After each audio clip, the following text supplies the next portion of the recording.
Welcome to Crimepedia Podcast. I'm one of your hosts. I'm Cherry, and with me, as always, is my sidekick, my partner in crime, is Morgan. Hello, Cherry. How are you? I'm good, thank you. This week has been a crazy week. It definitely has been. Yeah, two of my best friends got married this week, but that's been the fun part of this week. But then we've also had the awful shootings at the school in Texas this week, which has just been horrific.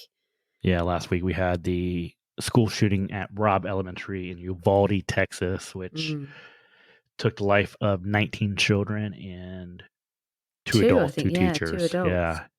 Such a sad case. And the more we're learning about what happened and the timelines and everything, it just makes, I get madder as the days go by about how this happened and how we allow this to continue to happen. I know. I've been seeing lots of things on YouTube and also on Twitter, just some crazy stuff. I saw that there was a lady who begged the people to to go into the school to save her kids, and they wouldn't go in, and she ended up climbing the fence of the school, going in and rescuing her own children and getting them out. Oh my God, can you just imagine the sheer panic and the desperation to get your kids out of that school? My heart just goes out to all those parents that just, you think when you send your kids to school that they're safe. That's the last thing you think is going to happen. Yeah. It's just crazy. And there was a story about a deputy sheriff who went to the scene and was helping a girl who told him that her best friend had just been killed and she was dead. And he asked her what his name, and it ended up being like his own daughter. Oh, Jesus. That's awful. We haven't in our podcast, we haven't covered mass shootings, school shootings. But there is a podcast called Stop the Killings, which is a good friend of ours, Sarah Ferris, and her partner. And they have covered school mass shootings, a few episodes actually on mass. And her partner, Catherine, also on the podcast, is a former FBI agent. And she has got a wealth of knowledge about that. So check out their podcast, because they have now done an updated episode, obviously due to the killings from last week. So there's some stuff in their podcast that I never thought of before, that you don't sort of comprehend as a normal, everyday, good citizen. And it's very, very interesting when you listen to, the episode about it. So definitely check out that podcast if that's something that might help you, or it might be something that you're interested in. It's really, really an interesting episode. And yeah, I mean, this is so frustrating, and it's frustrating when you hear politicians trying to put full blame on these incidents on mental health, right? And you have a governor in Texas, which is, he's telling people, oh, well, we have a problem with mental health here in the country, and we got to do more for mental health. But this is also the governor that just months ago slashed millions of dollars from the state's own mental health departments. We need a help, but I'm going to slash their budget. Cut your funds. Yeah. I saw a video on YouTube. I think it was I can't remember who posted it, but it was on Twitter. And it was they got a young boy who was an actor, 14 years old, and he went into a drugstore and tried to buy something, and the cashier said, like, how old are you? And he was like, I'm 13. And she was like, I'm sorry, son, I can't do that. So then he went into a store where he's not even old enough to use the cash register, the till. And he tried to buy cigarettes, and she was like, how old are you? And he's like, I'm 14. She's like, no, I'm sorry, baby, you can't have those. So he goes into another store, tries to buy scratch cards. No, I'm sorry, you're not old enough. He tries to buy alcohol. No. Tries to buy porn magazines. No, not allowed. So he goes to a gun show and walks out with a massive, great big shotgun that he pays in cash for legally. And he walks out with a shotgun. And it's like, I watched it and I was like, oh my God. So he's not old enough for cigarettes, alcohol, porn, or cigarettes, alcohol, porn, or whatever it was that he went in for, scratch cards, but he can go in and buy a rifle. Yeah. I was just like, wow, that's horrendous. There's just no words for that. There's just no words. No, It's just there's not. crazy. It's just crazy. I mean, there's no reason for an 18-year-old boy to be buying an No, that gun AR-15. that he bought, that gun, there's no need for any normal person to be have in they should not be in possession of a gun like that. No, there's no need No. for it. What are you going to be shooting with that? People. Yeah. So you shouldn't be having it. There's just no shouldn't be a thing. It's just It's crazy. it's ridiculous. I don't know. It's It ridiculous. is. Our love goes out to all those people affected by that, all the families and the police officers that have had to witness some horrific things, and families that have lost their children. It's awful, absolutely awful. I have got some good news for you though. We Mhm. launched a competition on our social media last week to win yourself two pairs of taster tickets to go to CrimeCon UK in June.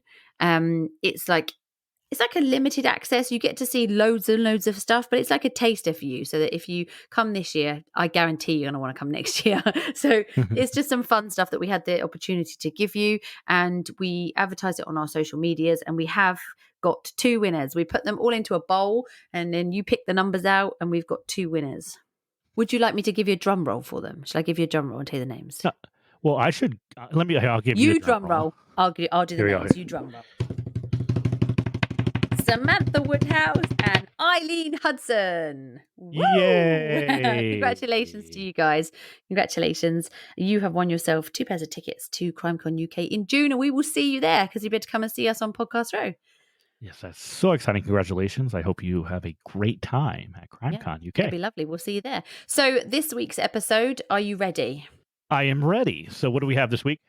So this week's episode is the follow-on to last week's. Last week, we interviewed two detectives in the case of the murder of Natalie Bollinger. So if you haven't listened to last week's episode and you're jumping straight to this one, I highly advise you to go back and listen, because then you'll understand what's happening. This week, we talk to Natalie's mum, Rose, and her grandmother, Denise. So we speak to them this week. And have your tissues ready, because this week's episode is a very emotional one.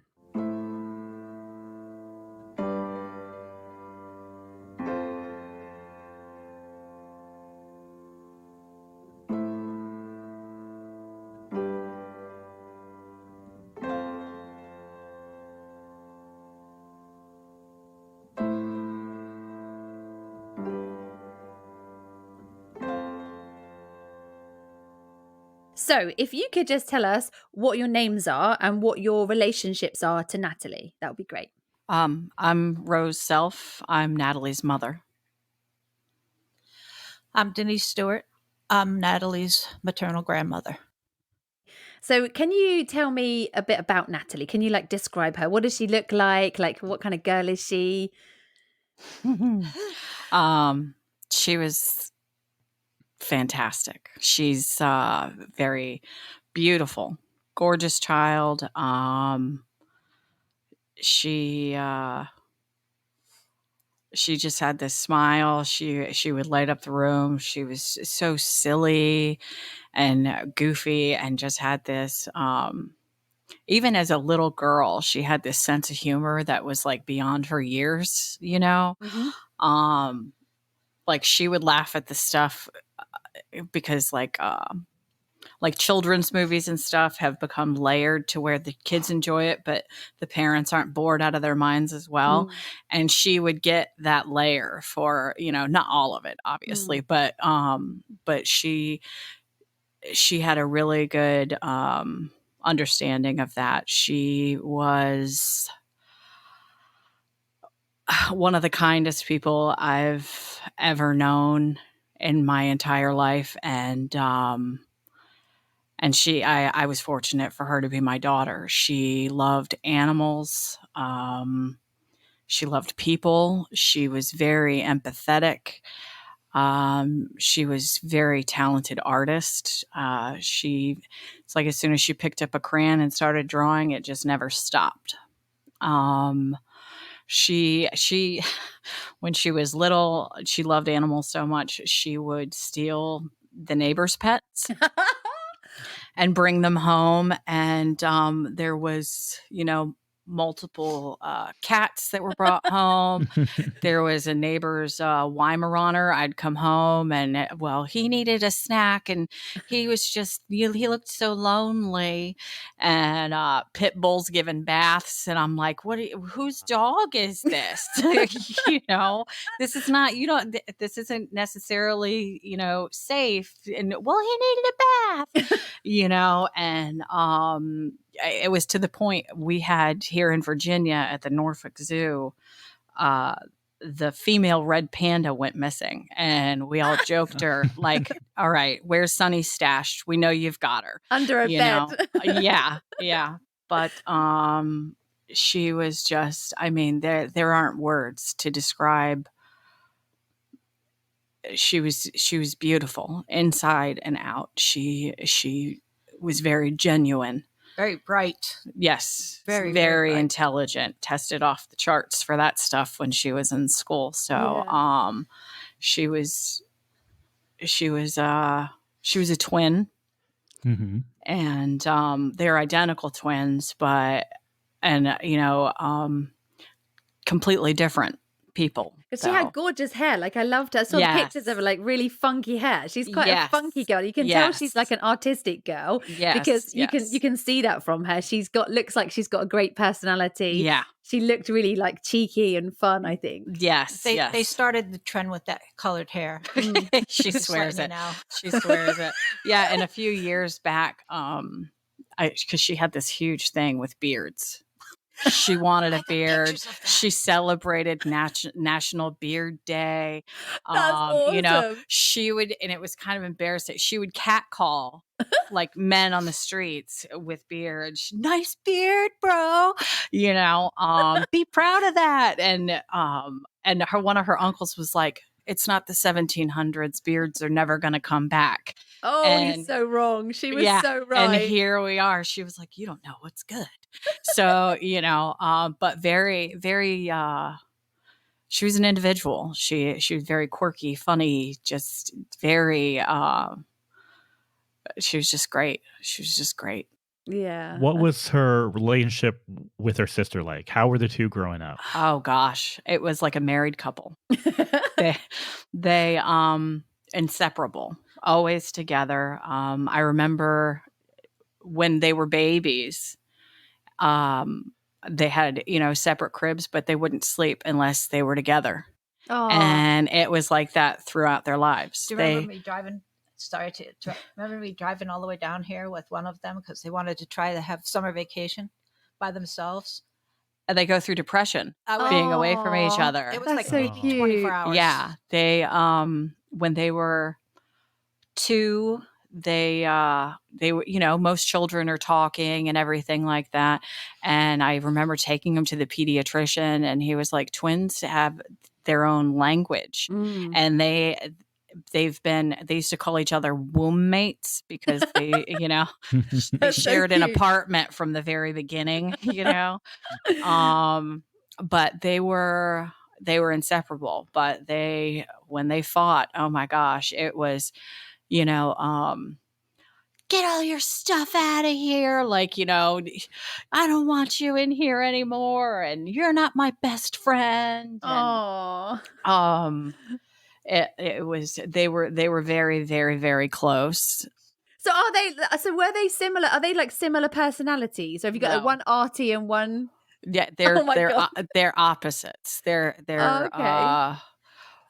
Her sister is, she was always more on the like girly side, real, I don't want to say bougie, but she didn't like what they would order, what was at lunch at school, and I'd get a call from the principal because she ordered Chinese or pizza or something to be delivered. Yeah. And Natalie, she's more laid back. They both are very talented artists. They have that in common, but I mean, and they have a lot of commonalities, but personality wise, Alicia is definitely sassier, and Natalie was just really go with the flow, very sensitive.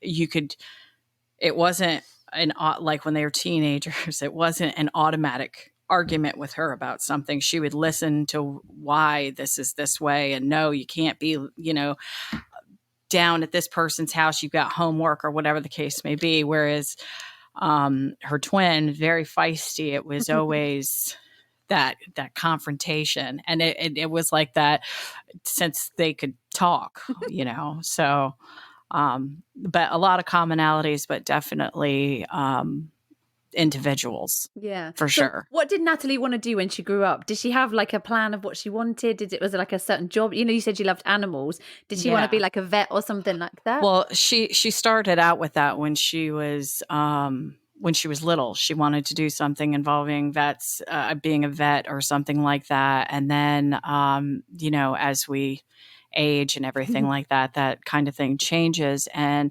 she wanted to be involved with the environment and, save the bees and being like disenfranchised people here in our country, people who don't get a second look and that kind of thing. And then she had gotten into a really bad car accident, and she was in the hospital for about a week. And that's when, because my mother's in the medical field, but she's never really experienced and seen hospital settings like that. And that was what she wanted to be a nurse after that because of the care that they give people. And because I was with her the whole time, she's like, but some people don't have someone with them, and the work that they do, a very chaotic time, a scary time for people. They heal in multiple levels. So that's what she was going to be going to college for. Oh, bless her. That's lovely. Yeah. That's really sweet. It sounds like she would have been good too. Sounds like she would have been really good at that. Yes. Yeah. Yes. She definitely had the personality for it. She was... And she was no nonsense also. So, like she had the sweetness to her, but by no means was she a pushover. That's great. Yeah. That's what you need when you're a nurse. Yeah. Yeah. Just a question for Denise. Denise, do you have any fun memories or stories about Natalie that you would like to share? I have a million. One of the things that Rose had mentioned, it made me think of this, was when they were little, and Natalie would shove popcorn kernels up her nose to make her sister laugh. That was Natalie's first, what I've heard, Barbie shoes in her ears, or wow, terrible. How many things had to be plucked from that child's head? And Rose called. She said she thought Alicia was choking because she was laughing so hard she was turning color. Yeah, but it was because Natalie was making her laugh. Yeah. Oh, wow. Yep. And then I remember them trying to fool us on up in Rhode Island, and they switched pajamas and everything, switched rooms and everything. Yeah. And I went up there first to give them kisses goodnight. And I went into the room and I said, Natalie, what are you doing? And she says, we're trying to see who can tell us apart. That's so funny. Yeah. Yeah. So they were always pulling, pranks and stuff. She was just so sweet. Yeah. One of my fondest memories is I went to Colorado to visit them, and I took Natalie and Alicia both out to dinner on Pearl Street Mall. And when we were done, they asked if they could box their food up and get some silverware, plasticware, and give it to the homeless. Oh, bless her. Yeah. There's a big homeless population. And they were like that's 5. so cute. That's really 4 or sweet. 5. Yeah. So they've been so sweet always. Yeah. Always. Yes. Beautiful. That's really sweet. Yeah. I think in my experience, when you've got twins, one is always the one that gets them into trouble and the other one sorts it out. It sounds like Natalie was the sorter outer. Yes, she was. She was definitely the anchor of the two. The mom, she was she would always, I'm the big sister, I'm the oldest, 3 minutes, three whole minutes, but those 3 minutes, she didn't let you forget it. They count. And yeah, she really, because they have, I have a son, Gabriel, they have a younger brother, and Natalie was always like the mother, like the stern, no, we don't do that. You don't talk like that. You need to think before you speak, that kind of thing. And Alicia is always, that's her little baby, like she babied him so much. And Natalie was like, no, ma'am, we're not doing that. We're not helping him to be one of those kids that mom's always saying she doesn't want us to be like, so it was good. She was the little mom junior too. So that's yeah. so funny. Bless her. So tell us about Detective Peterson and Detective Rogers. We met them both, and tell us about them. Thank God for them. I do all the time. I mean, I do with all of the law enforcement and everybody who was involved in the case, and helped things come to the the resolution that it did. I mean, I couldn't be more grateful for the two of them. They're a funny duo. Getting to know them outside of the parameters of this a little bit. I'm more familiar with Detective Peterson than Detective Rogers, but he's the stoic one, more so, and Peterson, he's definitely. But I mean, I've never seen them in action, so I don't know how the dynamic is, but they have a very good working relationship, and I'm grateful for them. They speak very highly of you too. Well, that's good to hear. Yeah, they do. They speak very highly of you. We were really looking forward to meeting you after we spoke to them. They were really sweet. lovely. But they were fun, weren't they? They were really nice to talk to. They were really nice guys. They I also have to say that, I going through everything, it started, my relationship with them started out a little, it was crazy, obviously. And I flew out there and everything. And I live 1,800 miles away from where everything happened and where, she was. And I was terrified. I mean, after, finding out factually that all of this had taken place, I was terrified of being so far away and not being kept in the loop and developments. I was worried because, you hear stories you see on TV that victims or survivors of victims, the relationship with law enforcement isn't necessarily a cohesive one or transparent. The communication is terrible. And I was terrified because it's not like I could just go to the precinct, knock on the door and say, what's going on? Yeah. And Detective Peterson, he called me, if not every day, every other day, even just to say, I'm sorry to say, we've got nothing going on. How are you doing? You hanging in there? Just want you to know we're still working. And that really made the worst time of my life a little easier. And those tiny things, you can't, I can't really articulate how, the impact that it had for me as her mother and being that far away. Yeah, I can understand that.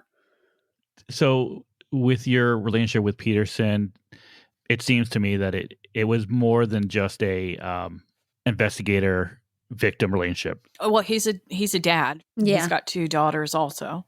And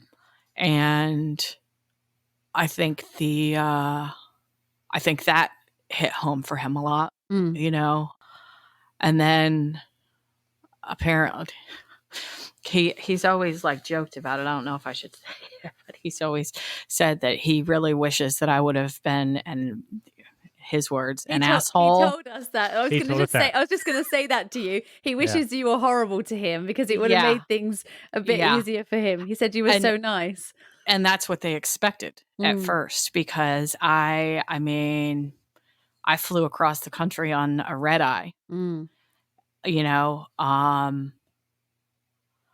holding out hope still. I had been called by Alicia that on the 30th, and I said, "Did you see her? Did it?" And her father got on the phone, and I said, "Did you see her?" And they said, "No." I said, "Then I'm not. No, that's not my little girl. That's not her.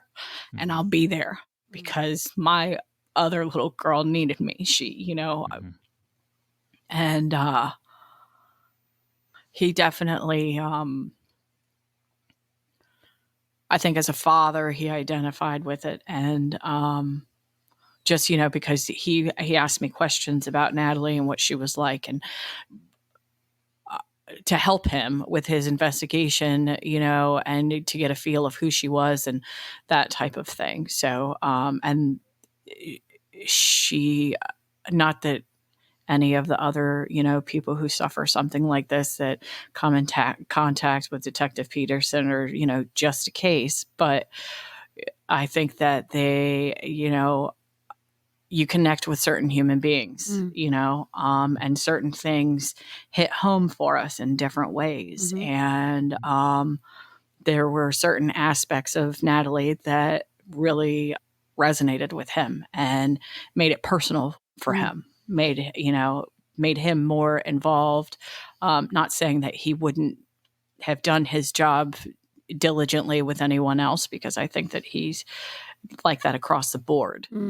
So, would you say that Detective Peterson made a difficult situation a little easier, or maybe a little less difficult? Absolutely. I mean, just knowing that they were working. Yeah. They were working. They weren't going to stop. And how when he had a lead and he, it didn't turn out to be what, he thought it would be or whatever, it really just was, I don't want to say defeating, because he kept going. He didn't give up. And neither did Detective Rogers. He did say that to us, didn't he? He did say, because we could tell from talking to them that the case had become something quite personable to them, and that Natalie wasn't just a case. And then when a lead didn't go the right way, and I said to him, that just must have been awful. And he said it was just so deflating to not be able to go to Rose and say, we've got it. Here it is. We've got it. He said, like, it was just like, we've got to go back, start again. And he said that you were so good about it. And you'd say, look, okay, thank you. Just go back. Just, go back, do your job. It's all good. Like, and he just said that working. was so hard. He said, because I was expecting her to go at me, and she didn't. No. He said you were so supportive of him. Yeah. Because they deal with horrible situations, the things that that they encounter in their daily lives, none of us see outside of television, and they see it for real, just the terrible things that we as people do to one another. And the last thing I want to do to the men who are going to find the person responsible and do the work the way that it needs to be done so that there's a conviction and this person is held responsible. I'm not going to chastise you that something didn't work out. Thank you for trying. Get back to work. You know, you got this. That's you good. Like, because they need that too. I can't imagine the stress.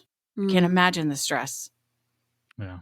If I understand correctly, Natalie had moved to Colorado from Virginia just about a semester prior to high school graduation. Is that correct? And why did she move there?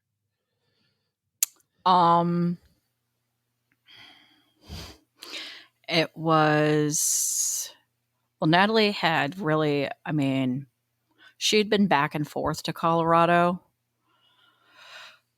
She had tried living out there when she was about 16 years old, and she graduated from high school out there. She graduated a year early because it was the year before her sister, because she was really just trying to start her life, be independent, that type of thing. And she came back home and got into her accident. She was here, and her grandfather on her dad's side was very ill. And there were other things that had come up that it's hard to talk about. She went out there for a couple of reasons, and she ended up being there and helping her grandfather in, the last few months of his life. Okay. Along with, other reasons that she was there as well. Mm-hmm. And she reconnected with a boyfriend that she had, and that she had prior to, and was just really trying to find her way, I want to say, if that's a way to put it, and be there for her papa, because she loved that man. She loved that man so much. She told me that was her father figure. Yeah. Oh. Yeah, absolutely. So she was there to help him in the final stage of his life. Oh, bless her. Now, you said Alicia was graduated the year after. Was she out there as well, or was she? No, she was in Virginia? here. Yeah, she was here in Virginia, and then that twin ship. She graduated high school. She was working like 3 jobs.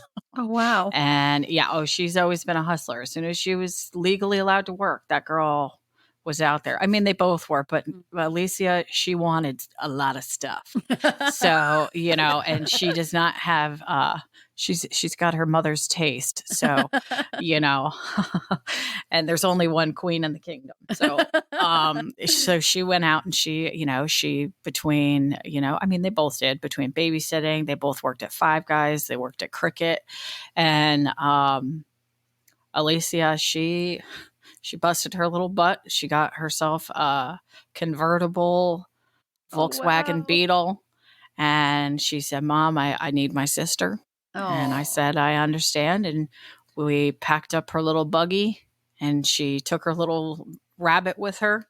And we charted a course, because she had to see some town in Tennessee, which, took her gosh knows how many hours out of what you could get the trip done in. But she had to see this little town in Tennessee, and so the twin ship was calling, and she had to get back to her sister. So she went out there to be with her. Oh, that's lovely. Yeah. How did she feel when Natalie decided to go out to Colorado? She was, obviously was going to miss her, had her concerns because of certain dynamics with some family and stuff like that, and also people. But, all in all, throughout their lives, I mean, they've always been very supportive of each other. I mean, and we've always, as a family, we've always tried to say, and I have always tried to, implement as their mother, and then within our family unit, that you need to express how you feel about stuff. Even if you think that it's going to be upsetting, if you think that, but you need to voice your feelings in a way that is not disrespectful to the person you're talking to about them, because you're entitled to your feelings and nobody's going to tell you your feelings are wrong. But, so, and they've always communicated very well and stuff. And, all of my children have always been supportive of one another, but also, will call each other on their stuff too, like brothers and sisters are supposed to do, because you always know more than the parents, of course. so yeah. But yeah, she had her concerns, but she understood why she needed to go. So who is Joey Marino, and what relationship was he to Natalie? He was her fiance. I don't know exactly how they met. And Natalie always had a thing for the gingers. So no offense, gingers. But she would have loved me. See, we would have got on fire, me and Natalie. I'm not exactly sure how they met. I don't know if it was through a mutual friend or what the case was, but they had been in a relationship, and then while she was out there the first time, and then they broke up because they shared an apartment together and everything. Okay.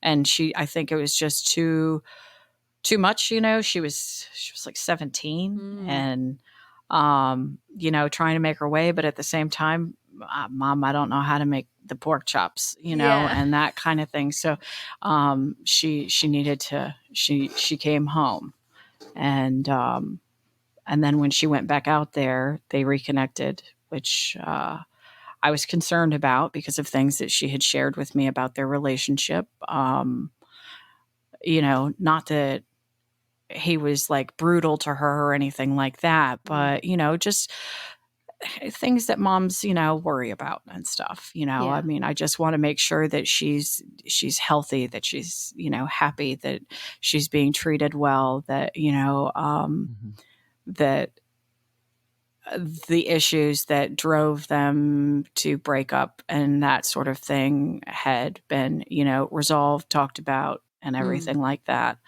And she said that they had, and that she was having an extremely hard time, and that he really was there for her and helped her through a lot of stuff that she struggled with family members and whatnot. So, but they got engaged, and it was a secret.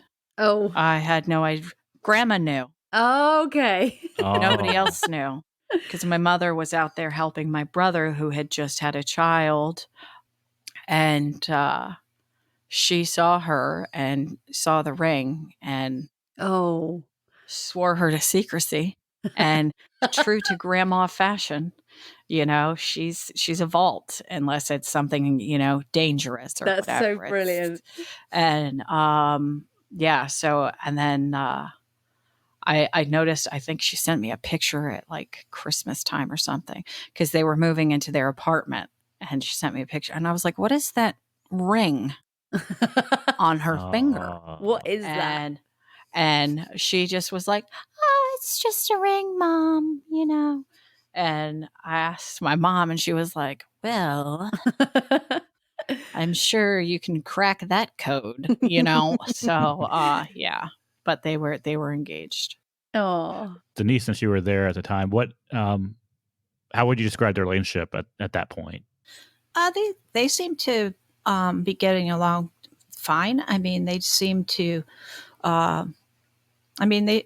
They cared about each other, and they were trying to get a apartment together and stuff again, and move forward with their future. Natalie was wanting to get into college, and he was supportive of all of that. Yeah, he was very. He was very supportive. He was very protective of her. He and his family both. For Natalie, it sounds like she's got a lot going on. Like for a girl so young, like she's taken on like adult life, like straight in. So that must have been quite hard for her, like because she's got the college, the jobs, the family, like her grandpa was she hadn't been working. Okay, she hadn't been working. She had strictly took care of. Larry. She had strictly taken care of her grandfather. That must have been really hard when for she her. got there. Yes. Yeah, it was really hard. I picked her up for coffees and stuff. It was very hard nice for her. Yeah. She, I mean, as anyone can imagine, someone who is terminal, the person who's there taking care of her, it's devastating. It's a lot. And she's a 19-year-old girl. Exactly. You know? And that's what I was just thinking. My granddad is terminal at the moment, so I understand, but I'm a grown woman, and for a 19-year-old to take on something like that emotionally and mentally, that's a lot for somebody to deal with. I mean, bless her. Yes. That's hard. And he passed away around Thanksgiving. Oh, yeah, I think it was of 2017. The week before Thanksgiving. Yeah, it was around Thanksgiving in 2017, and they had been all living. Joey as well had been living at the grandmother's house where the grandfather was, and they were getting their own place. I remember it was just before Christmas. It was probably like the 23rd or something like that. 22nd, 23rd. And Natalie FaceTimed me and she's like, guess where I am? And I'm like, where are you? And she pops the camera over to Joey and he's like, hey, Mom. And I was like, hey. And she's like, guess what he surprised me with? And I was like, what? And this is before, the ring in the picture and all that stuff. Mm-hmm. And it was a little apartment. That they were moving, he had, found for them, they were going to move into. And she was just beyond excited to have her own place, to move from, where they were staying that had become kind of volatile. And it was a strain for her, so her making these moves for her life and everything like that. She was very excited and he was very supportive and really he cared for her very deeply. I could say when I would see them together and stuff, just the way that they looked at each other, you could see the love. You know what I mean? It wasn't, like that. It was just, like they had this little smirk, like they had like an inside joke together or something, and just you could see that it was genuine, the care that they shared. That's really nice. That's nice. When you found out that she was going to be moving into the apartment with Joey, what were your thoughts? I was excited for her. I was excited for her because I knew what she had been dealing with her living arrangements, and because she called me all the time about it and texted me and stuff, and it was a struggle for her. So I was very excited for her to be in a place of her own, with someone that I know cared very deeply about her and her well-being. So it was I was excited for her. Missed her like crazy. Of course. And they were, and that's the thing, like when we were FaceTiming, Joey said something like she was in the room and he was like, we'll see you soon. And she looks at him and she's like, shut up. She's not supposed to know. And I was like, well, the cat's out of the bag. Too late. And so they were going to drive out to see me on the 5th of January. Oh, they were supposed to. Bless her. Yeah. So unfortunately, Natalie had, from what you've said as well, the kind of caring girl she is, I can see how this has happened. But she had a situation with a stalker, and we know that she was really kind to him, which by the sounds of things I can see from you saying from when they were small that they help people and that kind of thing. So yes, what can you tell me about that kind of thing? What did she tell you about that? Well, I wasn't aware of how bad it was until because she had made mention to me that, and she was here in Virginia, that she when she had been there over the summer or something to that effect, she saw this man, and that she had thought that she recognized him because in Boulder, Colorado, it's you get an influx of a homeless population. Okay. And a lot of time it's, especially in the summer months and stuff like that, they're following bands. There's a lot of like hippies traveling, following bands, going to rainbow festivals, all that kind of thing. And runaways, like all that kind of thing. And then there's, adults who are homeless and stuff that, mix into that equation as well. And she thought she had recognized him from, when she was younger. And people were just passing him. He was sitting on the street, and she asked him if he was okay. Oh, bless her. And he just talked to her, and she just listened to him, treated him like he was a human being, not just somebody who's, we all do it. Yeah. She gave him the time of day. She gave him, I think just like $5 or something like that.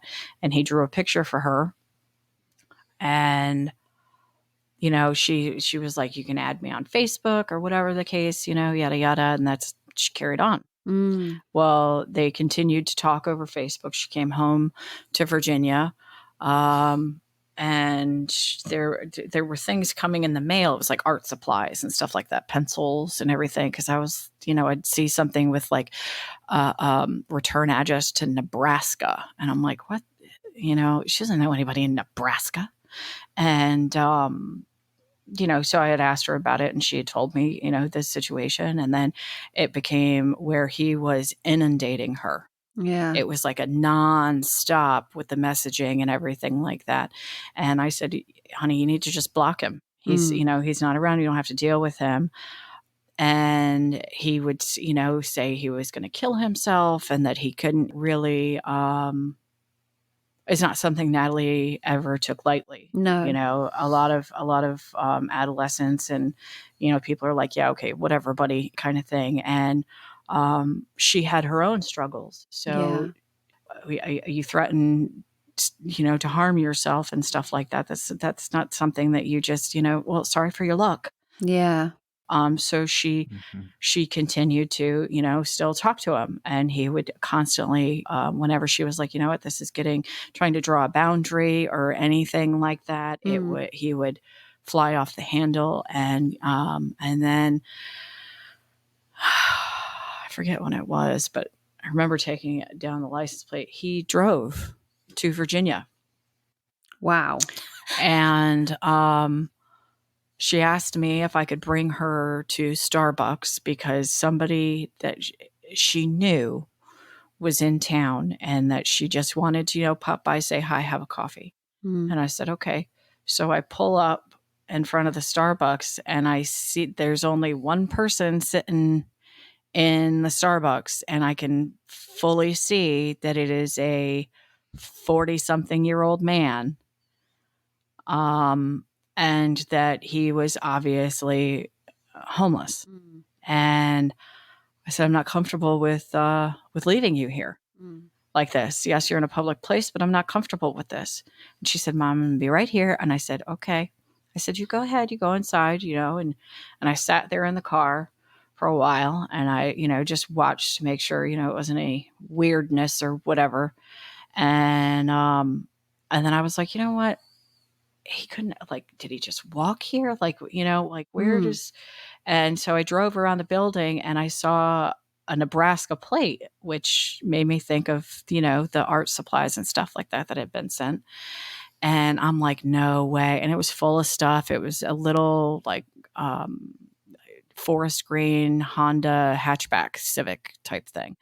And so I pulled back around. I took down the license plate, and I pulled back around, and I sat there until, she was done visiting with him, and we went home. I love you took the license plate. That's such a mum thing to do.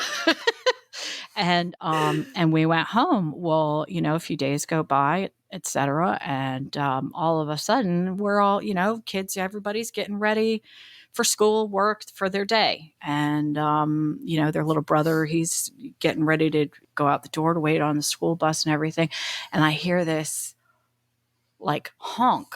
And it's not just like a beep. It's like somebody's laid on the horn, just Wah!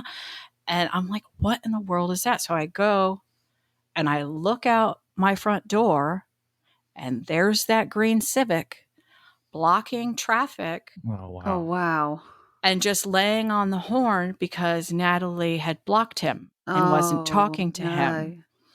And I said, Natalie, that man is in front of our house. He's blocking traffic. And where we live, it's like industrial. There's a lot of, trucks and stuff like that. So like for him to block that, and they're going fast and everything like that. And he's just laying on the horn and he's like, I just want to talk to you, screaming out the window. And I'm like, this guy is not right. Healthy. So I go out the front. I said, you all stay in this house. Don't you dare leave this house. I go out the front and I'm like, I'm calling the police. And he just kind of tips his hat to me and is like, go ahead. So wow. I called the Chesapeake police. They show up and they took him out of there. They asked me, what the dynamic was with that whole situation. And I told him, he's, I assume mentally ill. There's nobody really in their right mind that drives across the country to sit in front of someone's house and lay on the horn because you're not answering. Yeah. So they took him, I believe, to Virginia Beach Psych. And they towed his car out of there and everything. And that was the last that I had heard of him. And then she moved back to Colorado and he started again. He would change accounts. He was posting YouTube videos, and just going on these rants. And to the point where like he was threatening to kill himself in front of her family, that he was going to, come after her siblings, that he knew where I lived, that just inundating her nonstop. So told her, you need to go and you need to get a restraining order. And she went, she got a restraining order. My mother helped her with that process and also helped him be served. And good old grandma. Yeah. Sat there for 2 hours watching him. Yeah. But he really, he made her life hell for a good while. Like she was afraid. And, since everything's happened, I've had, people come out of the woodwork and everybody's entitled to their opinion and stuff. And I remember one woman writing me a message in Facebook saying that I should be ashamed of myself for chastising him the way that I had. And I bet you're sorry now and this and that. And no. You terrorized my child. I have no apologies for exactly anything that came out of my mouth towards you. Yeah. I didn't say anything above what anybody would say. That's my child, and you made her life absolute hell. Yeah. I have no apologies for the things that I said to you. And but yeah, she called me, and after she got the restraining order, she was super excited about it because it was like giving her back some power. She felt that, she had even posted on Facebook that, he's stalking me. Yeah. And that kind of thing. And it made Joey very fearful to leave her alone. It was very, very hard. And that, and she was invigorated after that, after serving him with that. And it gave her a sense of power back. And, but yeah, that was her stalker. So obviously, then we get on to obviously the situation that happened. So when was the first time that you heard Natalie might be missing? On December 28th. It was probably about 2:00 in the afternoon here. Okay. She had called me and I was in the doctor's office. So I had to, I missed her call, and then I tried to call her back and I didn't get her. And then I got a call saying that she was missing. Okay. And I was like, what do you mean she's missing? I missed a call from her earlier. Talked to her. I don't know if it was the day before that. We had at least text. And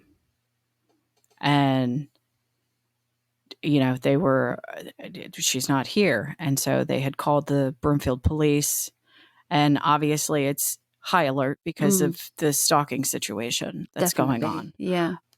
And, I spoke with Joey, and he said, I just came home and she was gone. She wasn't here, and that's, her shoes are here.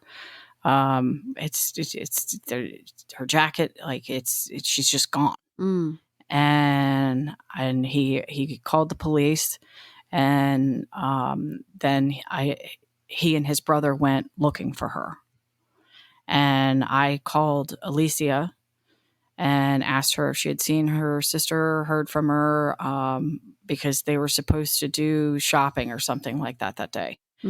And for school books. And she said no, that she just assumed that she had overslept or whatever, and she hadn't, but that Joey's freaking out and, thinks that she's missing. And so I said, well, you guys gotta look for her. You gotta get out there. You gotta look for her. Joey had already been, driving everywhere he knew with his brother to try and find her. My mother, my brother, my uncle Dennis, everybody that we knew, because I grew up out there. So it was, I put it on Facebook that she was missing, and anybody, please contact Broomfield Police. Let us know what's going on. Joey, I know, was frustrated because he felt like the police weren't taking him seriously. I don't know if it's the age thing or other contributing factors to that, but it was kind of like, calm down, kid, your girlfriend will be home. She's probably, just out blowing off steam or, something along those lines. And I remember explicitly, he was like, they don't care. Like it's not a big deal because it hasn't been 24 hours. And, I remember calling the detective that had been assigned the case. I forget his name at this point, but I just said to him, do you understand that this child, she's got a stalker. The man is a transient. He literally bebops all around this country off the grid, is obviously mentally unstable. You need to take this seriously. And he said, okay, well, I'll keep you, apprised to any developments or anything like that. And Joey said that she left her phone at home. So is that is that unusual? Yeah. That's really unusual for 19 her. years old. Yeah. We all have our phone. 19. No, she would always had her phone with her. Always. Yeah. It was just really, and I could hear in his voice, like it was, and my brother had even spoken with him, like, how did you feel when you went in the house? Like, and he was like, it was just off. Like, like not to get all, hippy dippy and all that stuff, but, as human beings, you sense certain things. And he said that just the vibe in the house was just wrong. Not right. Yeah. Yeah. Yeah. I have a teenager. I know what they're like with their phones. Yeah. Literally, it's glued to the hand. Yes. Surprised when they go to sleep that it's not stuck like a claw. Exactly. Yeah. Yeah. Now, when did you first hear from the Adams County's deputies, and what were they like during this time? I did not hear from the Adams County deputies until I arrived in Colorado. Oh, wow. I saw it on TV that they found a female on the news station in Adams County And I called and spoke with the detectives that were at the scene, and they asked me for some identifiers. Mm. And then they asked me for the mother and father's phone numbers. But yeah, as soon as I got the phone call from Alicia and her dad, because my brother and my mom had told me that on the news that they had found a female, and I just nope. And when Alicia and her father called, I crumbled, you know, and then it was like I couldn't believe it until I saw her. I couldn't do it. I couldn't give up hope. I couldn't. I had to see my child and know that it was her. So until then, this is some other girl. This is somebody else's daughter. This is not my daughter. And it killed me to hear my child crying on the phone, saying that this was her. And I, did you see her? Did you see her? And she said, no. And I said, did your father see her? And he said, no. I said, then you don't know for sure that it's her, and I'm on my way. Mm-hmm. And my first interaction with the Adams County Police, I flew out on a red eye on the 30th, got there at 1 or 2 in the morning on New Year's Eve. And my mom, my cousin, my brother, all were at the airport, and we went from the airport to the police station. And I was standing out there in all my might on the frozen tundra. Oh, bless you. Banging on their door. Where is my daughter? Who is responsible for this investigation? I want them on the phone right now. I just flew 1,800 miles. It's the middle of the night. My child's been missing since the 28th. I want to know what is going on, and I want to know now. Well, they contacted Peterson, but gave me Detective Rogers' card.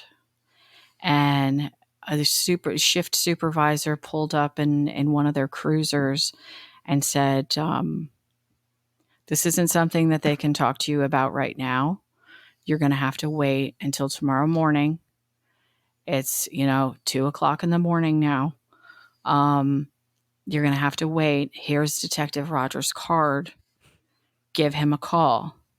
Oh, I wow. was hot. Wow. I am telling you, I was hot. And they were like, we've had an officer involved shooting. I'm sorry, but, and I understand.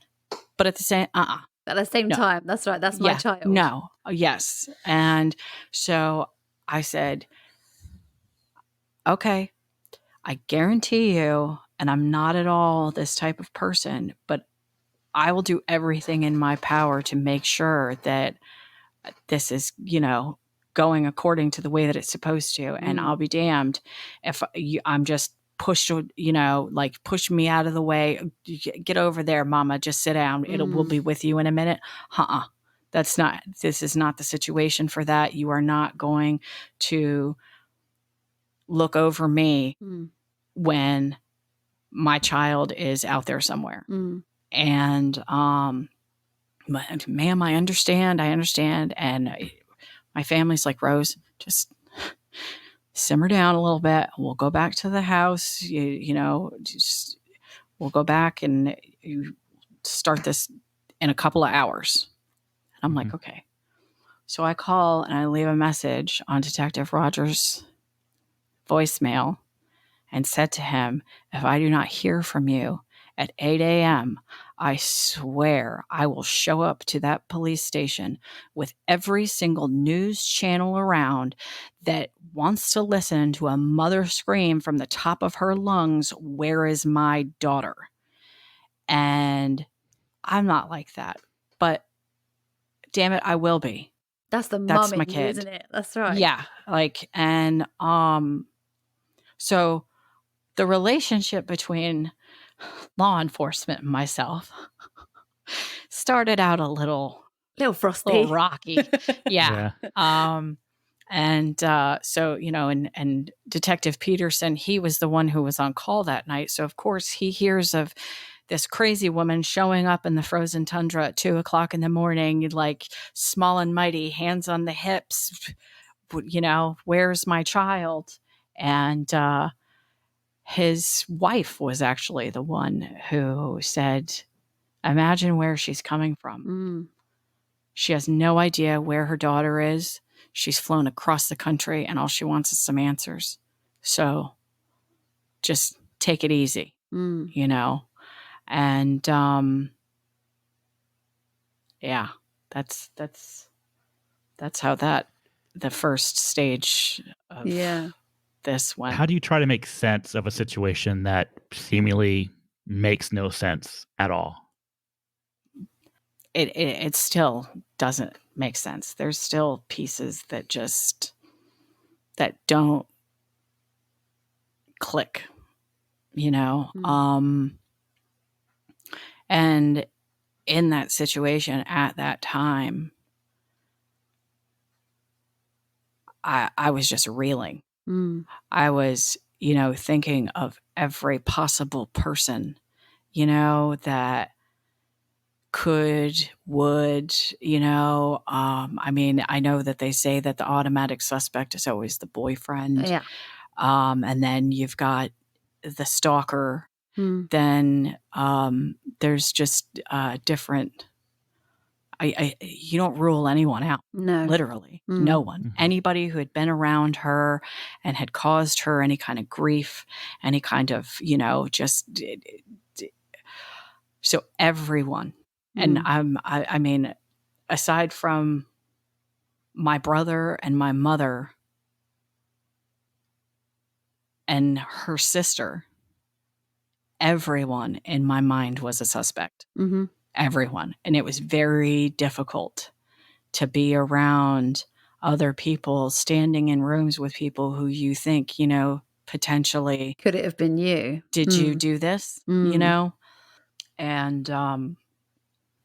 it's very, it's still just, it doesn't make sense. I mean, it does, but not a lot of it does not, now.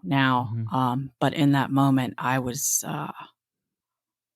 I didn't know which way to go. I didn't know what to do. I didn't, and I still hadn't heard anything. I still hadn't seen her, I was sitting up. I remember my newborn nephew, his mom, he was 2 months old at the time. And, I had never met my brother's, girlfriend, and I was like, you know what, honey, I'm not going to sleep tonight. Give me that baby. You get some sleep, because I am not going to be able to sleep. And I just want to hug something, and just that the rock that and it's soothing to you and the baby. And so I didn't get a wink of sleep that night. And he did. I got a picture. Yeah, the baby was fine. Yeah. Because also you had the problem with social media, didn't you? Because this was just crazy and the regular on media. social. Yes. Crazy on social media. So that also must have been really hard for you. That it's just constantly everywhere. So so the social media part of this, did that make it more complicated for you in certain ways, or yes, yeah, okay, yes, because you can't get away from it, can you? No. You don't have a second's piece between it being on the news everywhere, and then social media. It was just, it was like wildfire. It was out of control. And to get that's why I pretty much, I tried to, I had my family shut the TV off because I just couldn't hear that. And it was every single time the news came on. Yeah. It was on there. And then the social media piece, like I couldn't really, because, and this was a huge thing where the relationship between the detectives and I really developed, because people are coming out of the woodwork with all these theories, and it's this person, it's that person, and on and on with their opinions, and these just like, just out of the woodwork and off the wall stuff. And so I made a decision that the only information I would take and accept was from the detectives. Besides that, everything else is just noise. And I as much as whatever, because a lot of people's theories and their remarks and stuff like that, it was the full spectrum of between, just cruel and out there, and then you had people who were concerned and genuinely cared. So it was to try and sort of be stable and steady during that time is very it's not easy. Wasn't an easy thing to do whatsoever. I really kind of unless I heard from the police, I really found, that I needed to, after I spoke with and it was confirmed that the woman that they found was her. I needed to plan. I needed to do something. I couldn't just sit and wait. I had to see her. I had to know that it was her, because until I saw her, it still wasn't her. So talking about the internet, obviously, there's internet sleuths that have a theory on everything. What, yes, from a mother's point of view, and from a victim's mum's point of view, what would you say to people about the kind of things that they post on stuff like that? Because obviously, if you go online and they're talking about your daughter and they're talking about all these different things that could happen, and sometimes, like you said, some people are very cruel, some people are nasty, Yeah. and then some people are genuinely concerned. They genuinely want to help. What would you say to internet sleuths for that kind of thing? You need to, I don't want to say tread lightly. You need to be conscientious that this is a human being. Definitely. This is a family. This is, I feel like people behave this way because we feel like it's something that hasn't touched us. Yeah. So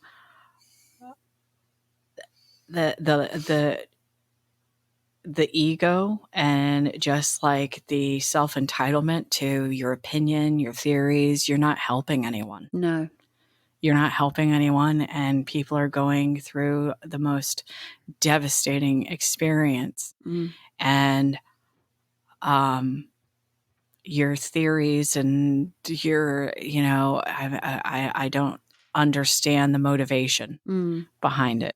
I think for me, like what changed and what I always keep in mind for like our podcast is my daughter is 17, and about a year and a half ago, she was beaten up quite badly in front of about 30 people who just recorded it on their mobile phones. Right. And nobody helped her. No one helped her. And to see that, to watch that video was just absolutely devastating. And that changed my whole outlook on podcasting. It changed my whole outlook on telling the story of a family where the most awful time of their life, because there's still certain things I can't watch now that I think it's changed. It's definitely changed me, and I would imagine the absolute devastation that you've been through has changed your life forever. Oh, absolutely. Completely changed it forever. I'm not the same person that I was before this happened, and I never will be.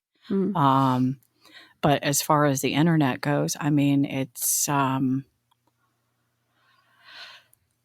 I've got a lot of opinions on the internet at this point after everything that's happened. Because on the one hand, it's a wonderful tool. You've got directions. You can, put to bed any kind of, trivia, meaningless fact thing between friends and stuff like that. But then it exploits people. And Natalie's a real person. She's a daughter. She's a sister. She was my daughter. She's a sister. She's a friend. She's not a character. No. From, from some show that somebody somewhere scripts and writes. This is a real human being who was taken from us and will never be the same without her. And and the internet, everybody just is so quick to post their opinion or post what they think or post whatever, because there's no recourse, it's a numbers game. Well, you don't know who in your friends list is real, like, have you met these people? No, but I've got, 2,000 friends and, 700 people liked my this. Well, you don't know these people. That's right. And every like is an actual person. And you don't know, you're allowed from a very young age, as soon as your children can understand, we warn them of strangers. We warn them of the danger of people that you don't know, danger of people that, you may know and put you in a certain circumstance, whatever the case may be. And through the internet, through social media, through all of that, strangers are coming into your house. You're accessible, without you aren't even you? knowing. Exactly. Yes. I mean, the gaming, like my son, I'm like, who are you talking to on those headphones? He's 8 years old and he's talking to, some 40-year-old in Japan. I'm like, no. Like, where's the, the threshold here? That's right. And that's the thing is that, we try to protect our children, but then we give them these little devices that allow strangers near them. Even if they physically don't come into your home, they can affect your child's life. Definitely. They affect your life, I mean, and there's no recourse for it. No. Just like Snapchat, it disappears. It's gone. There's another thing that Natalie used to use called Whisper. And I mean, there's no digital breadcrumb trail. Oh, okay. It's as soon as that disappears, unless the person took a screenshot of it or whatever, it's often, oh, wow. Okay. Which I think made the job of law enforcement even more difficult because I mean she's 19 years old. She's a beautiful girl. She's she's an artist. She's very active on social media. Not as active as some, but definitely she's very active. And to weed through all of these possibilities and stuff like that and that kind of thing is it was an inundating task. I'm sure it was. When you heard that there'd been an arrest, obviously the situation is crazy. When you heard that there had been an arrest, did you, because I think you're the sort of person, you seem really level-headed, was this something that you would be, okay, I'll see how this goes? Or what was your kind of like? I wanted to know who he was. Yeah. Because as much as we've discussed her stalker and whatnot, everybody was, thinking that that's who it was, and there was a lot of people thinking it was her boyfriend too. Yeah. I mean, there's others as well that, names that were all thrown out there and everything. Because he fits the bill, he unfortunately, he looks like the people you warn your children about. That's the way he comes off. And when they called me, the detectives were in the room and Chief Coates called, and he said, Mrs. Self, I just want to let you know we got him. And I was shocked. Because, as weeks dredge on and whatnot, you start to be like, is this going to be another one of those situations where somebody, years from now goes and picks up the evidence box out of the storage room? I mean, that's a legitimate fear. It happens. I mean, yours is not the only case that has to be worked on. That's right. And they keep, unfortunately, rolling in.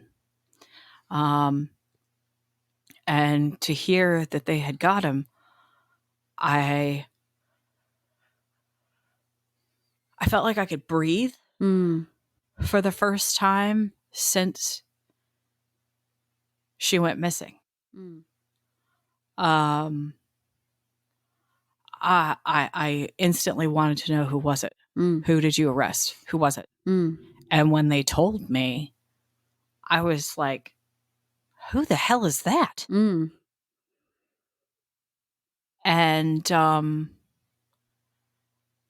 I just, it was like, I went from, good, they got him, all the work and everything that they did, thank God, and they got him, and they, and he's confessed, and like, yes, like this is probably the only moment of happiness since, because thank God, that this man has been caught, that the work that was done, someone is answering for this. Yeah. So, yeah, but it was a shock. Yeah. That's for sure. Because it wasn't what I was expecting at all. No. So, I mean, you don't have to talk about this if you don't want to, but the Craigslist ad, how do you feel about Craigslist now? I've never gone on Craigslist again. Yeah. I think that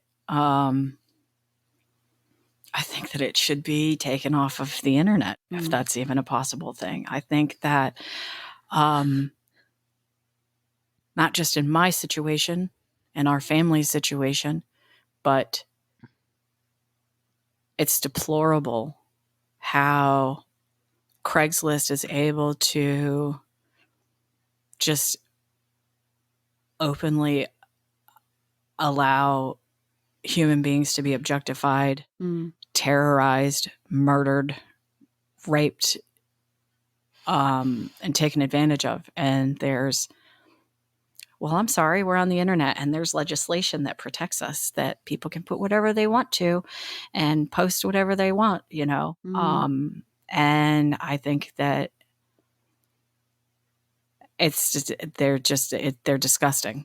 I think Craigslist is a disgusting thing. It has gotten to the point, or they've allowed it to get to the point where it used to be like you were trying to find a roommate or an apartment, or your dog had a litter of puppies, and that kind of thing,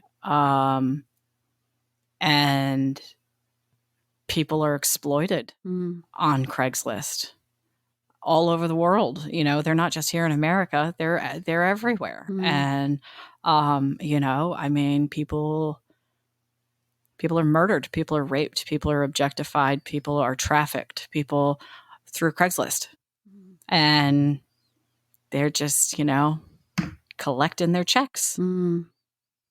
It's crazy. So, yeah. Oh, when did you first hear about the ad that Natalie had posted? When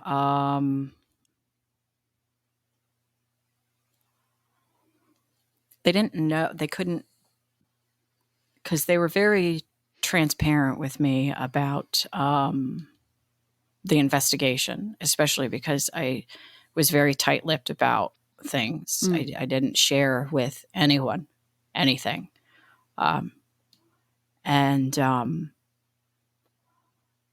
They had mentioned something of, they asked, I remember them asking me if Natalie had ever used Whisper. And I said, yes, she did. She used to use it kind of like a diary, because it's one of those things where you just type on it and then it's off and it'll never be seen again. So Detective Peterson called me back after I got off the phone with Chief Coates and, where they had let me know that they had caught the person responsible for this. And he got real serious, and his voice is real, like, it was hard for him to say this to me. And he said, I can't say for sure. We still, we've got more work to do on this. But do you think that she would have posted an ad or something along those lines? And so I just was kind of like, maybe, and knowing my child and knowing how she was, I'm not one of those mothers who's, my kids can do no wrong. Everything is, roses and daisies and yep, sure. No, I see my children for the human beings they are, and I love them for who they are, and try and help them through whatever struggles they've got and everything like that. So I was keenly aware of, that was definitely. She was vulnerable, wasn't she? She was very vulnerable girl. Yes, yes. A lot going on in her life, and she was vulnerable and taken advantage of. Yes, absolutely. She struggled a lot. She took a lot on herself. And as much as she would stand up for somebody else, she really she was victimized a lot in a lot of different ways by a lot of different people, and it hurt her, and she carried a wound of it, and seeing what people did to other people, she carried that also, and she struggled, I mean, we all do in one way or another, but she definitely struggled with her mental health off and on, probably since she was about 11 or 12 years old. She would, she would be depressed and stuff. She'd been through counseling. She's, but when I heard about this and everything, and I think all the time now, like my mind is just like a 24-hour nonstop reel of conversations and should have, could have, would have, regret, and also pride, and all of those kind of things. You replay life. She was definitely taken advantage of. And I think that part of her, and I believe this, that part of her kind of romanticized it, or she was, I don't want to say romanticized it. I think that she didn't fully comprehend the possibility of what she was putting out there. I think it was an absolute cry for help. Yeah. Because, you see something like that, and a normal person would want to help her. Absolutely. So when you see that her post was up for 2 minutes before Lopez responded with what he did, what does that tell you about him as a person?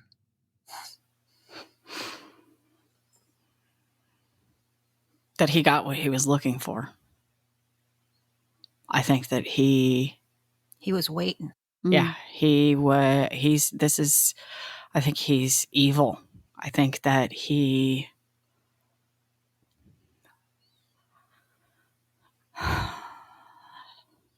I have never hated somebody so much in my entire life. I just can't.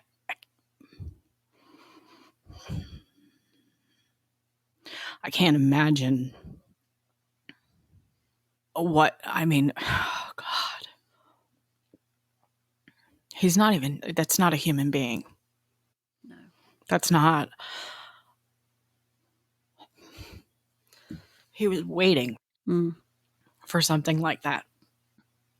He was waiting, and he got exactly what he was looking for. And I don't want to. I just. Oh God. Oh, bless you, Rose. Just.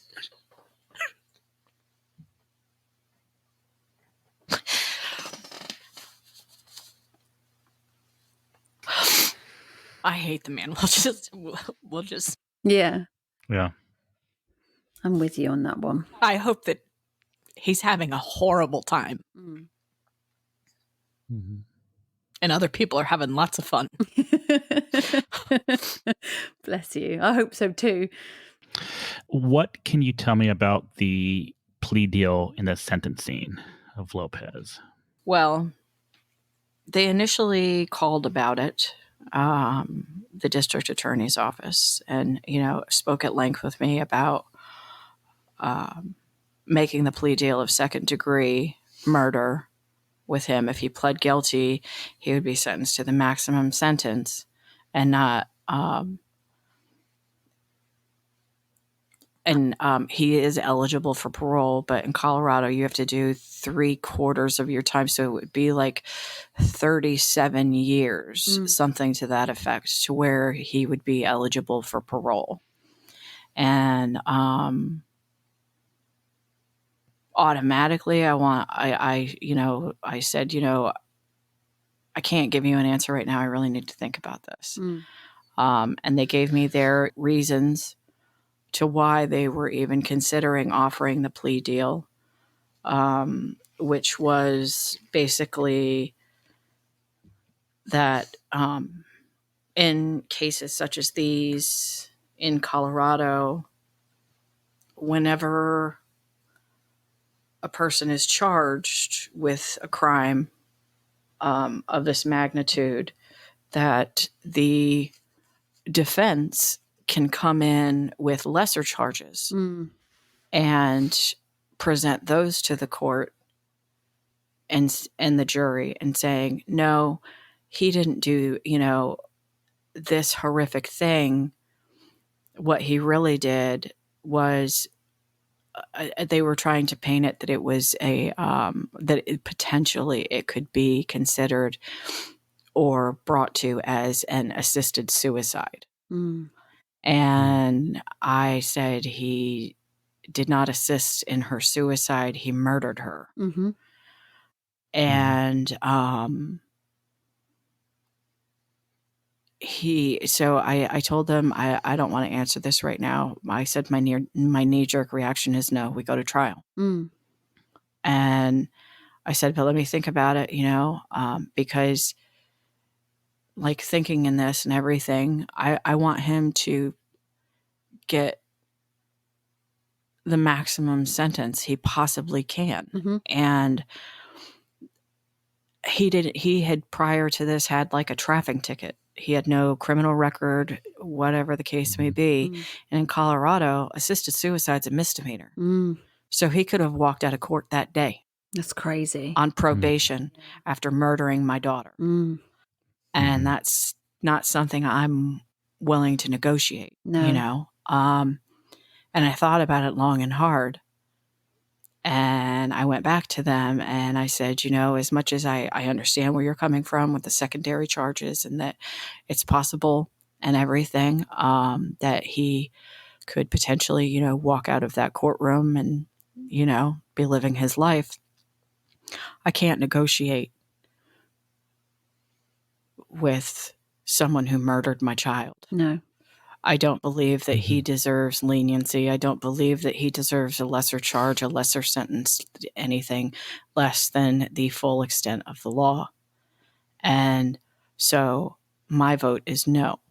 I said, whatever you decide, I will respect.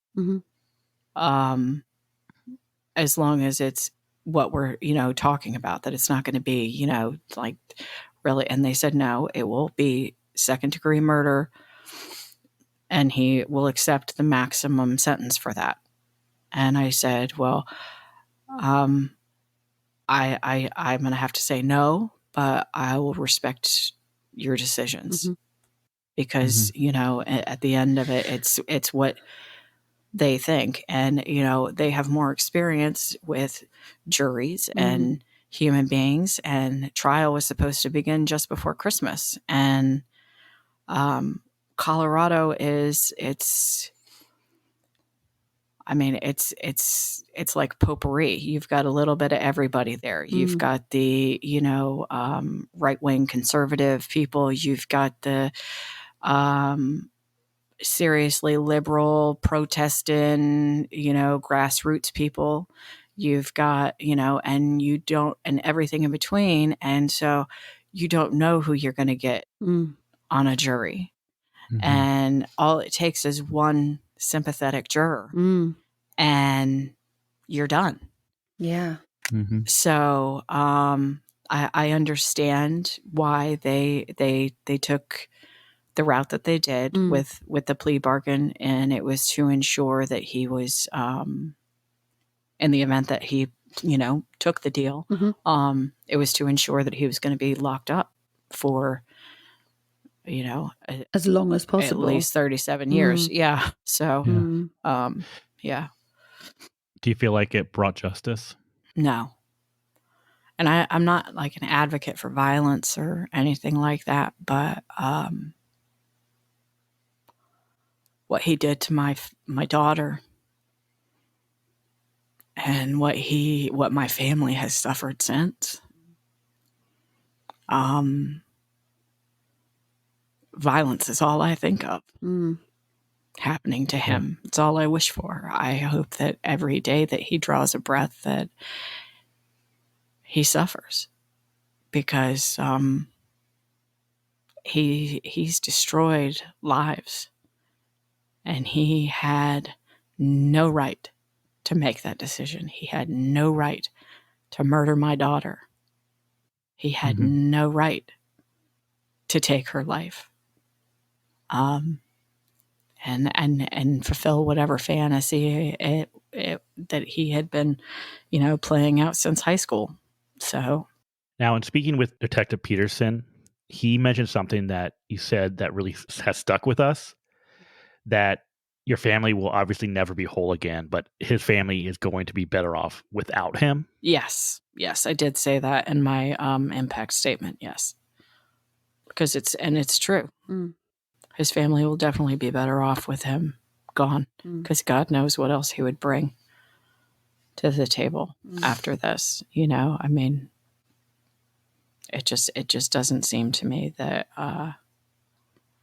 he had any remorse. You know, he didn't even, when he pled guilty and conveyed his apologies, he didn't plead guilty out loud. His lawyer did it for him.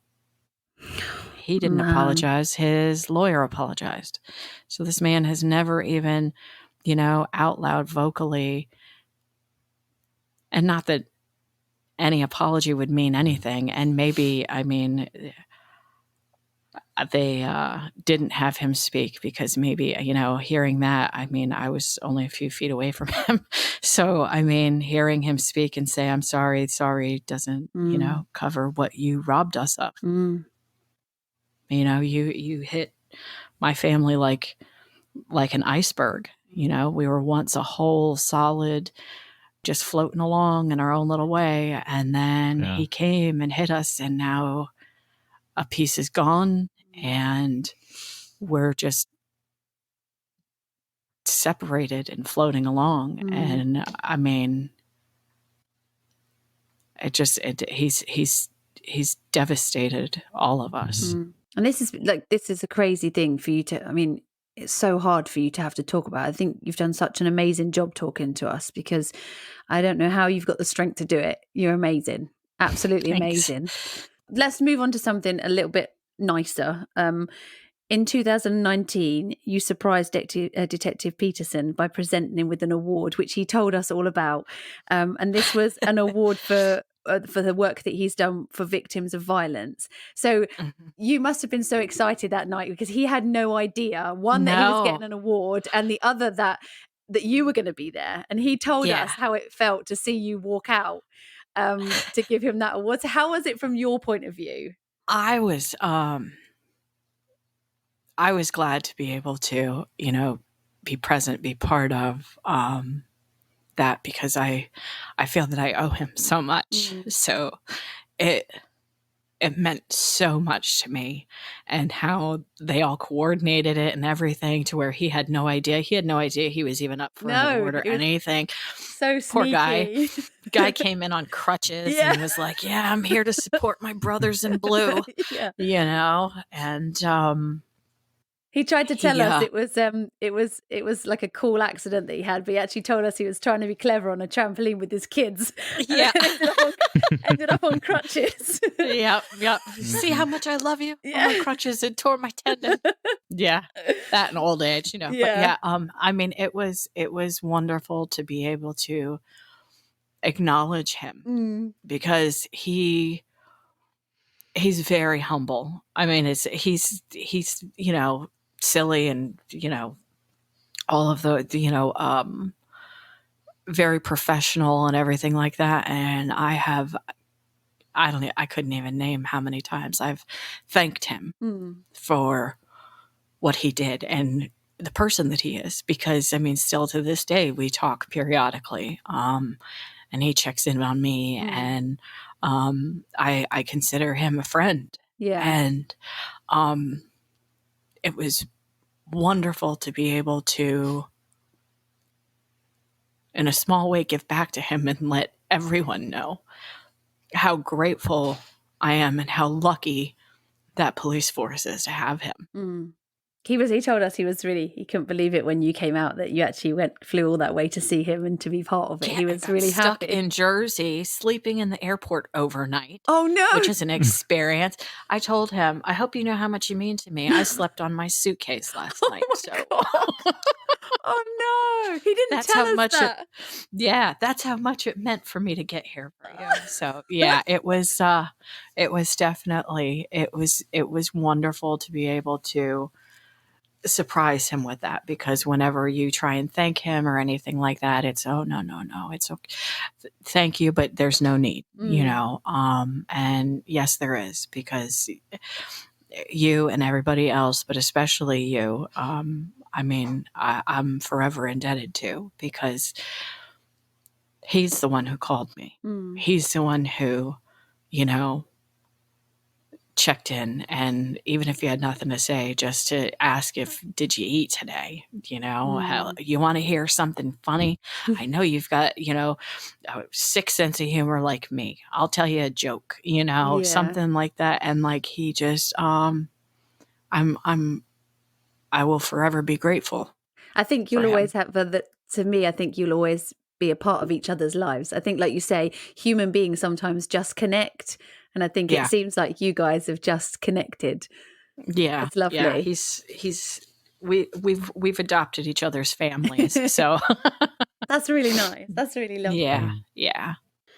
So Denise, since we've got you here as well, we understand that this was just a horrific experience for Rose, and obviously you've lost your granddaughter, and now you're watching your daughter go through something so awful and terrifying.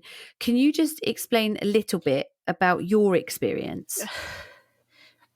The day we lost Natalie, my family will never be the same. My daughter's not the same. My granddaughter's not the same. And to try and be there for them.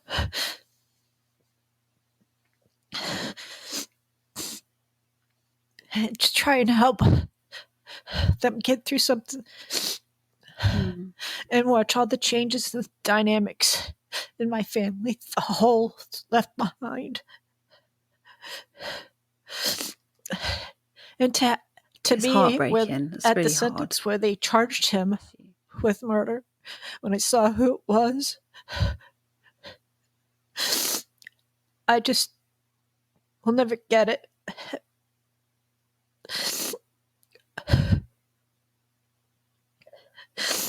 And I just hope my family can come together and gather some strength and hold each other up. Reunite and help each other get through this. And if this in any way reaches someone before something like this happens, I hope that it saves someone else's family from going through this horrific and forever hole that we have. You can see the bond between you two. You can feel it. It's amazing. And to have gone through something so horrific is just awful. And you guys are you're amazing. Absolutely amazing. We've been friends for a long time. Been friends for a while. That's my mama. Yeah. Yeah.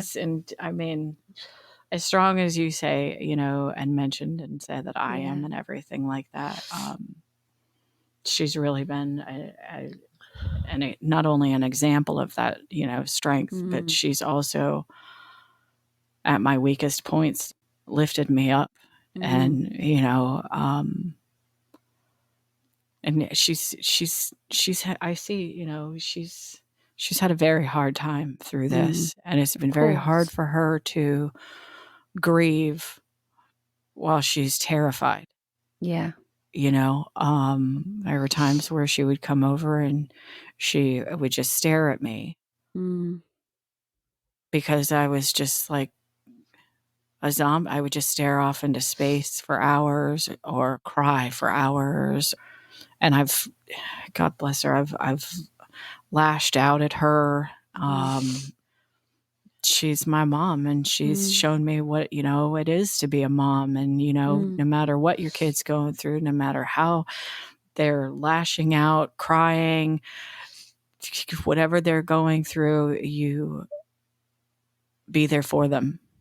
And if they need, you pick them up and you stand them back on their feet and you help them. And she's a strong lady. You both raised amazing women. One of the hardest things was watching everyone go through this. One of the things that I had to do because of what was happening was try and get my daughter to be strong enough to be there for her kids that are still here. I had to talk to her into having her son Gabriel move up to be and finish high school, start high school and finish high school with his dad, because my daughter, I wasn't capable. She wasn't. No, she wasn't. And it was hard for me to bring that to her attention. Yeah. And allow one of her children to be out of her grasp again. And so it's been very, very hard. And her own children have they come to me and they've confided in me and they've talked to me over the years of this, but it wasn't until probably the week we went out in Colorado that anybody ever actually went through some healing of this together as a family. That week we went to Colorado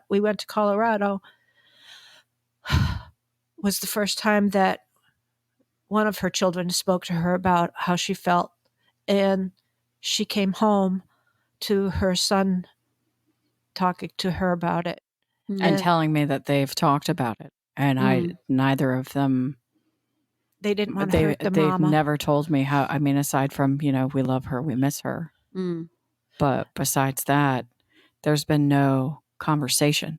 Yeah, they kept coming to me, and I said, you need to talk to your mama. It's part of the healing. And they just kept, we don't want to hurt her. We just don't want her to hurt anymore. Oh, bless him. Yeah, so it's been hard, and I just see that with going to Colorado and seeing them all together. Gabriel didn't get to make it, but seeing Rose and Alicia together, that's lovely. How much they need each other. Yeah, they truly need each other. She's my little love bear. Yeah, they really do. I mean, all of them. The three of them. They need to be together again. Yeah, that's lovely. I saw it out there. I saw what the healing can be, and I'm pushing her to go home. I'll be fine. Go home. Oh, bless you. How's Alicia doing? She's getting there. She's been it's been very, very, very difficult for her. She's walked a very tough road since losing her sister. It's the one person she's never been apart from. That's right. Yeah. Yeah. But she's been she struggles for like we all did. They equate twin loss the same as a mother losing her child. But there's also, like after this happened and everything, I constantly was trying to find things to occupy my mind in ways, and I was so worried about Alicia. Obviously, tried to get her to move home, come home.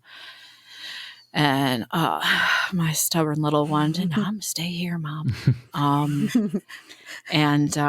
But they've done studies on twins, and the mortality rate of a surviving twin, no matter the mode of death, no matter the stage in life, not just, like when they're babies and that kind of thing, but they have a 50-50 chance of surviving after losing their twin for the first few years. Yeah. And then after each year, it lessens a little, but it's always there. They were one egg at one point. And she's getting her feet underneath her again. I was out there for their birthday in February, and she's been doing a lot of therapy and a lot of work on herself, and she's really trying hard. It was a devastating jolt for her as well. And I'm proud of how hard she's worked to get to where she can say that she's just okay. Because on top of losing one child, you're terrified. I was terrified. I still am. I worry, but I was, it was constant fear for a couple of years. It's only, within the last probably a year, year and a half that she's really just, she's been doing the work and not just, breathing. Yeah. Basically. Yeah. What would you like people to remember Natalie? What kind of memory would you like? Because the situation is, like you said, it was everywhere on the internet. That's what it is, but that's not the person Natalie is. So Right. what would you like people to, when they think of Natalie, what would you like them to think of? Her kindness. And that goofy side. But to be kind to other people, because you never know what it is that they're carrying. And that it's to respect one another and be kind to one another. That's who she was. You never know what the person sitting next to you is going through. So be nice to them. That's really nice. I think that's a brilliant answer. That's really good.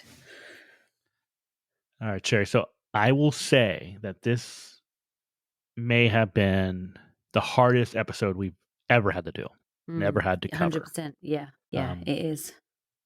I just want to thank Rose and Denise for speaking to us. This is the first time that they have spoken about Natalie's murder. The first, which had to be absolutely just so difficult for them to do. Yeah. It was horrible, and it's horrible that, due to obviously where we are in the world, where you guys are in the world, we weren't able to do it face to face, because I would love to have given her a hug. I would love to have just reached over and given Rose a hug, because it's just a horrible thing. It's a horrible thing to have to re-talk about, and about your child. It's awful. It's so awful, and I hate it. And I'd love to make things better for her, but I can't. And it's just. People like Rose and Denise and Natalie are the reason we do this, because we want to help in our tiniest little way that we can. We want to try and help. And hopefully, if this prevents one person from carrying out the horrendous act that they did, then I will be happy with that. No, absolutely. Now, if you're thinking about suicide or are worried about a friend or loved one, or even just want to reach out for any sort of emotional support, the National Suicide Prevention Lifeline is available 24/7 across the United States. And you can reach them by calling 1-800-273-8255. And if you're in the UK, we have a National Suicide Prevention Helpline as well. And the telephone number for that is 0800 689 5652. And I've spoken to a few people recently around suicide, and people that were thinking of committing suicide. And the message that I get from all of them is just speak to someone. Just speak to them. Just speak to anybody. Speak to a relative if you can. If it's too close to home, speak to a stranger. Just talk to somebody, because after you do what you want to do, the devastation that you leave can be absolutely catastrophic for other people. And you are loved, and you are wanted, and your life is worth saving. So please talk to somebody if you feel like that. And if you ever come across somebody who's suicidal, take them to the hospital, phone the police, phone the ambulance, phone someone. Just do something. Do something about it. Yeah, that's what Natalie needed. Natalie needed someone. Yeah, someone to do the right thing. Yeah, she got the wrong person, and it's so unfortunate. It is. So next week there will be another episode. Next week will be Morgan's episode. So we'll go back to our normal kind of format, and we'll go back to another case for you in next week's episode. So thank you for joining us this week. We will see you again soon. Contact us on our socials, and for now, be nice. And bye.